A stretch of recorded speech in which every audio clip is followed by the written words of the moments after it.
America has a democracy problem. Take a look at this chart. Over there on the left, that's how many people each member of the U.S. House represented in 1790. There's now one representative for every 747,000 Americans. That makes the U.S. a crazy, undemocratic outlier internationally. But it also makes us different than what we were supposed to be. The Founding Fathers, they wanted that number to stay small. James Madison wanted to make sure that it would never be more than one House member for 50,000 people. I bring this up because it's one of a lot of ways in which our system has become different than what the Founders intended, which maybe is okay. I think it's okay. But it's also different than what we may have intended or what we may want.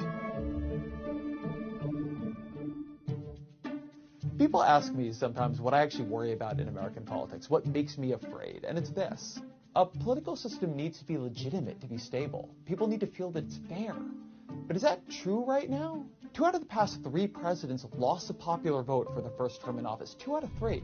House elections are utterly warped by gerrymandering and geography. The Senate gives 623,000 people in Vermont as much power as the more than 19 million people in New York. And meanwhile, 5 dudes in robes who are politically appointed by parties looking for ideologues, they made it legal for billionaires to spend as much money buying elections as they want. And here's where undemocratic becomes actually dangerous. The American political system was built around the fear of disunity. The fear was that the states would pull apart. We weren't supposed to have political parties. The Founding Fathers thought they were bad, or at least they did before they started some. But now we do have political parties. And the competition, the core competition, the disunity in this country is between them. We don't worry about the political divisions between big states and small states. We worry about the ones between red states and blue states. And the particular ways in which America is undemocratic is making that core competition less fair, is making that political disunity more serious. The reason for that is not one anybody saw coming. Democrats cluster in big cities. Republicans are more concentrated in rural areas. The average state is 6 points more Republican than the country as a whole, which gives that party a huge advantage in the Senate.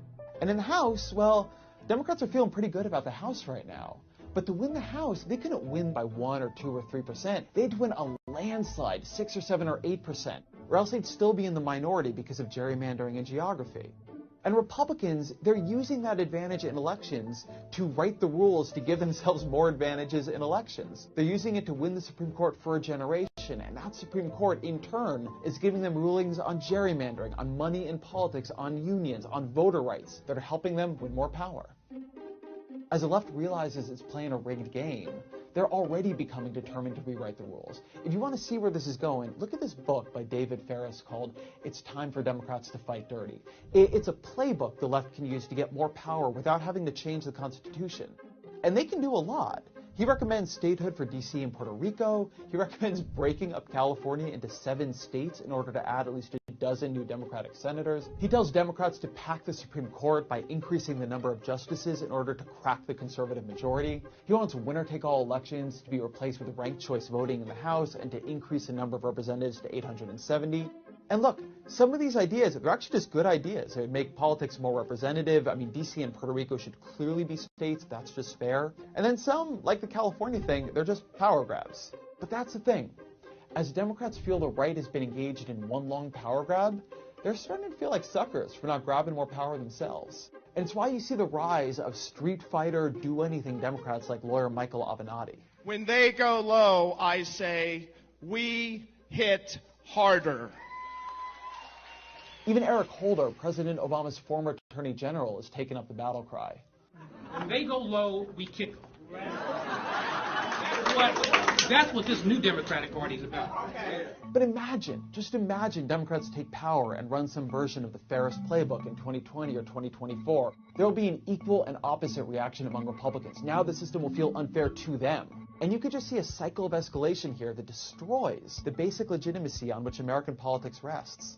We need something better than that. We need more than power grabs on both sides. We need actual principles we can use to build a political system that works better. We treat our political system as if it were like etched on stone tablets and carried by George Washington down from Mount Sinai. But it wasn't. We've changed it a lot. But we haven't changed it recently. It's weird. The further we get from the founding, the more afraid we are to touch this system. There were 27 amendments to the Constitution before '92. There have been 0 since then, and there's not like there's one on the horizon. That's not how we do things anywhere else. States routinely amend and even rewrite their constitutions. On average, each state has had 3 constitutions, and Louisiana, they've had 11.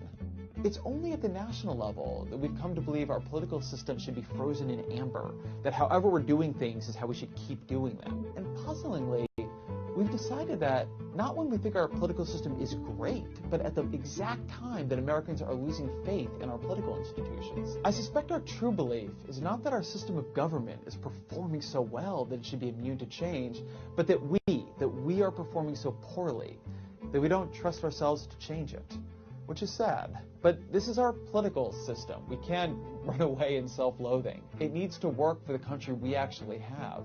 We can't have an old compromise between states leading to a civil war between parties. But to change it, we need a theory of what makes a political system legitimate in the first place. And that means we need some criteria by which to judge it.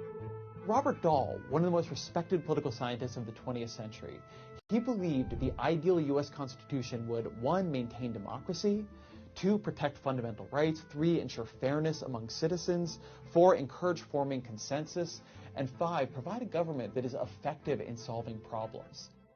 I like that as criteria. I think that would make sense. If you don't like it, that's fine. What you need then is to come up with something better. The one thing we can't do is just stay still. America's in an unstable equilibrium. Its current political system is producing outcomes that feel illegitimate to the left. Any effort to reform that system feels like it would produce outcomes that feel illegitimate to the right. We need something deeper than that. We need something that would feel legitimate to both sides and would actually work. We can't stay right where we are. So that means the answer is simple. We must move.